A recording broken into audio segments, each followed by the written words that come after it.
তো গাইস, যা গরম পড়েছে, আমি গাছ থেকে দুটো আম পেড়ে নিয়ে এসেছি। দিয়ে এটা এখন পোড়াবো, গ্যাসেই পোড়ানো হবে।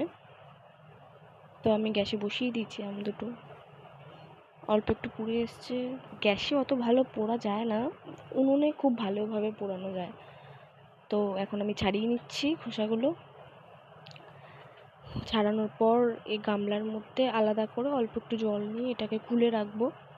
খুলে আলাদা করে এটার থেকে যা যা মানে ওই ছোকলাগুলোর থেকে যা যা আম আছে সাইড থেকে, সেগুলো আমি ছাড়িয়ে নিচ্ছি। দিয়ে এটাকে এখন জলের মধ্যে এটাকে বের করতে হবে। দিয়ে আমি চিনি দিলাম, দিয়ে তারপর নুন দেব। তো আমি অল্প একটু এর মধ্যে গুলিয়েছিলাম, তো আমি আবার পরে এর মধ্যে জল দিয়ে বেশি করে ঢেলে নিয়েছি। তো আমি বোতলে ভরে নিয়েছিলাম এর মধ্যে। সকালবেলা এরকম বেলের শরবত বানানো হয়েছে, সেটাও প্যাক করে নিয়েছি।